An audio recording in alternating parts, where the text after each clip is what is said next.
Welcome to Richie's Classic Restoration, where I help an owner restore, repair or recommission their pride and joy. Last week we picked up a car and there was such a lovely story behind it. I thought I really want to help this man sort this car out. He's had this car since 1959, so naturally I really want to help him get this car sorted out. And I thought what a lovely series it would be if I go and help people restore their cars with them and help them rather than doing it for them, with them. And then I get to learn all about them, the stories, hear about the car and everything else. And this car is absolutely lovely. So without further ado, let's go and show you what we're working on.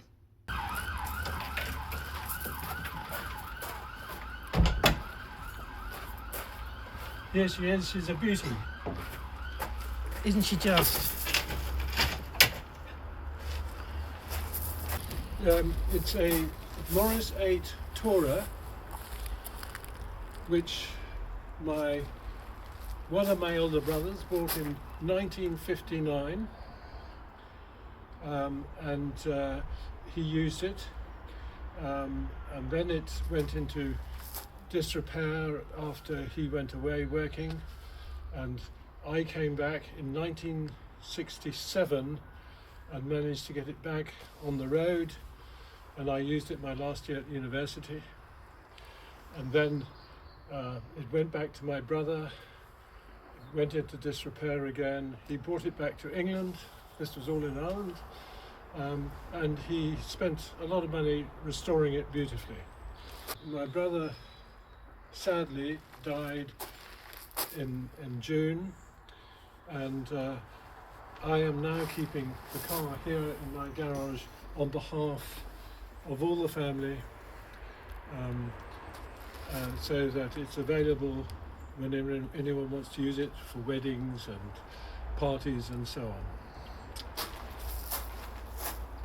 Well, the first thing we needed to do was remove the bonnet. Now a lot of cars, this is an unbolt job, but with these older cars you simply just open the two flaps, slide the bonnet backwards and it comes off. You just got to be careful because this paintwork on this car is absolutely stunning. You just got to be careful of the paint and get the bonnet off nicely, and then Tim carries it away.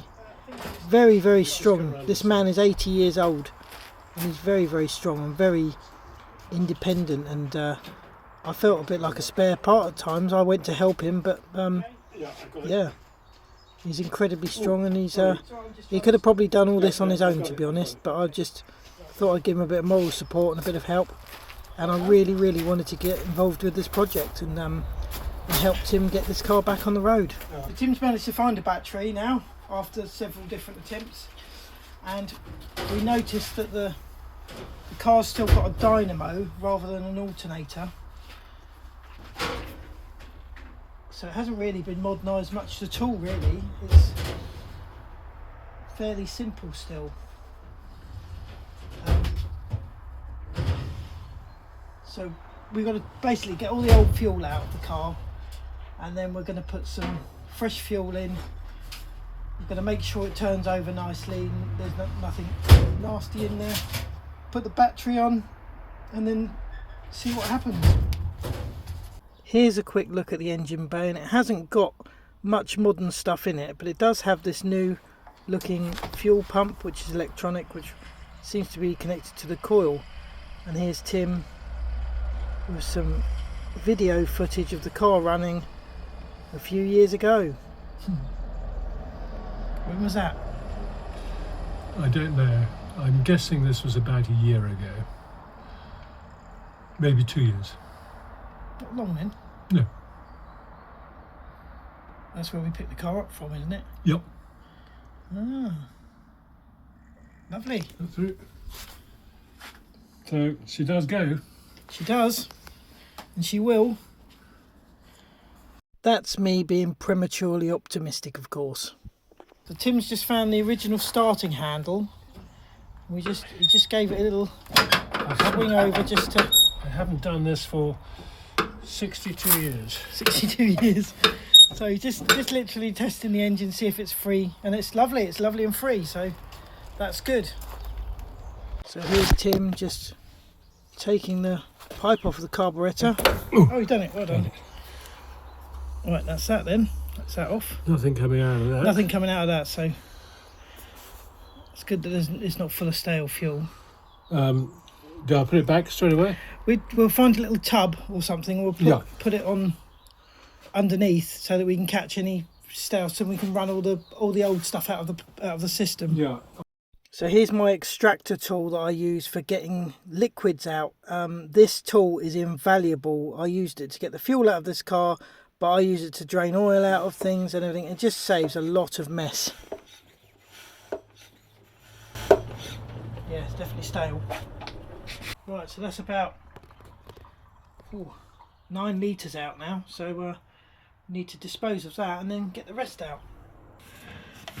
Right, I should have got a ratchet really to do this, shouldn't I? Hopefully we won't get much out because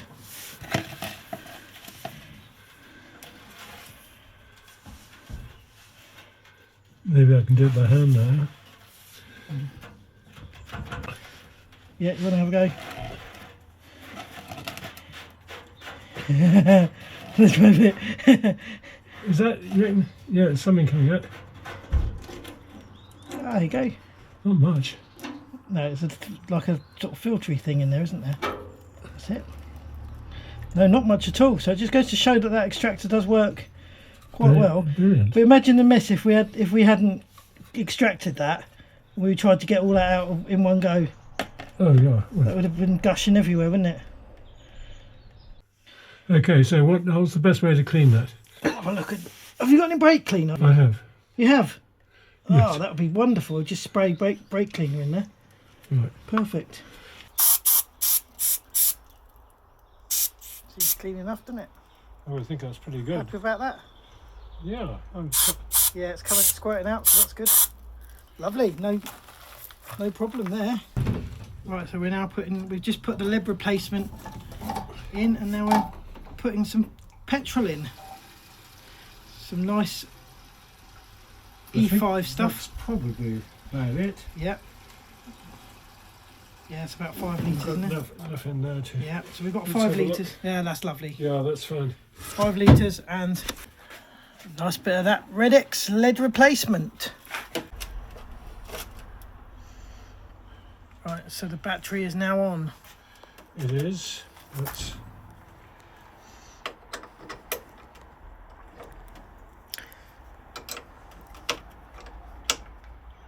Now.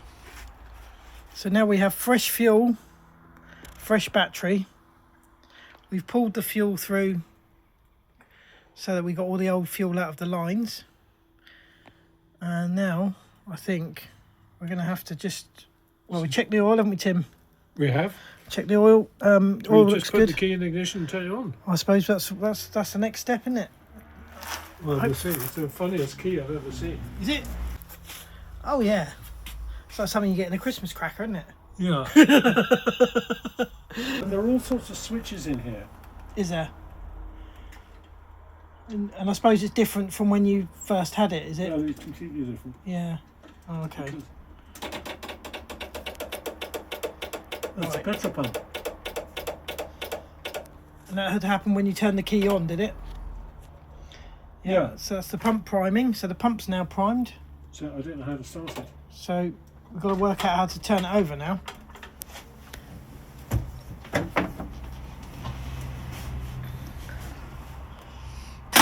Ah.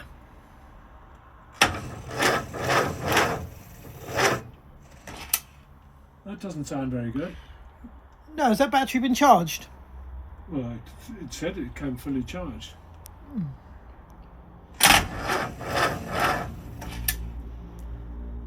It doesn't sound like it to me. Doesn't sound very charged to me. It's- does it? So Tim started talking about buying a battery charger because this is a 6-volt car and a 6-volt battery. But I remembered I had one in my shed at home which came from my granddad.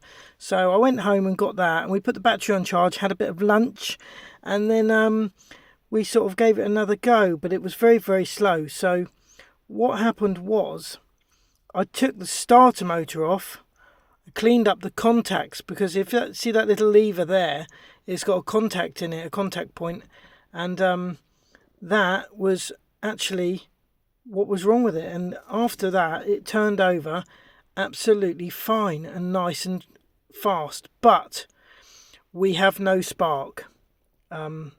So I'm going back today to see what we can do. The original spark plugs, aren't they, Tim?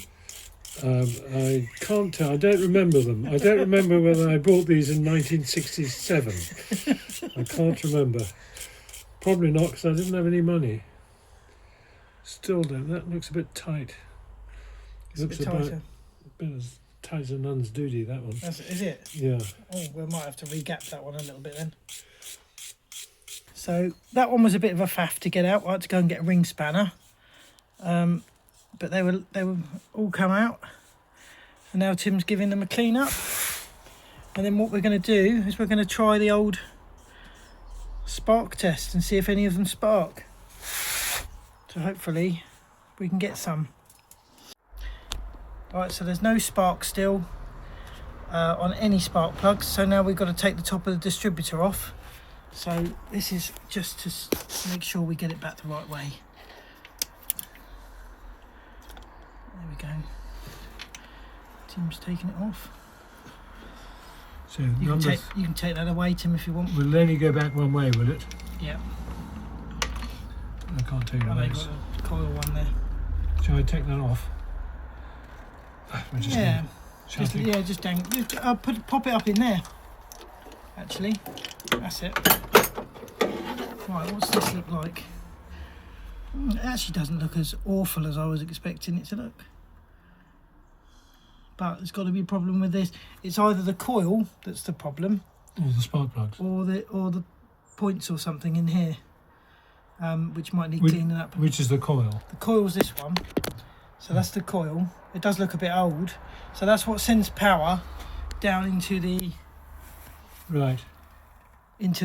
distributor. And then the distributor distributes the power to each spark plug via the rotor arm. You see the arm at the top, and that goes round and feeds power to it. There's also connectors in there which could need cleaning in the top of there. Did it? Well, do they look okay? Well, there's a little bit of black on them. Yeah. Well, we can give it all a clean up and see anyway, can't we? Right. That's the next job then. So that's what it looks like in the top of the distributor with the points, and that doesn't look too bad. We've taken the leads off the coil, and that was quite corroded, so Tim's just down there cleaning up the end of the lead. So I then got a small bit of wet and dry and some contact cleaner, and I cleaned the points, and they look really good. All of this looks really good actually for an old car. So we put it all back together, and we still couldn't get any spark or anything. So Tim's now ordered a new coil and some spark plugs in the hope that this is the cause, and hopefully this will solve our issue.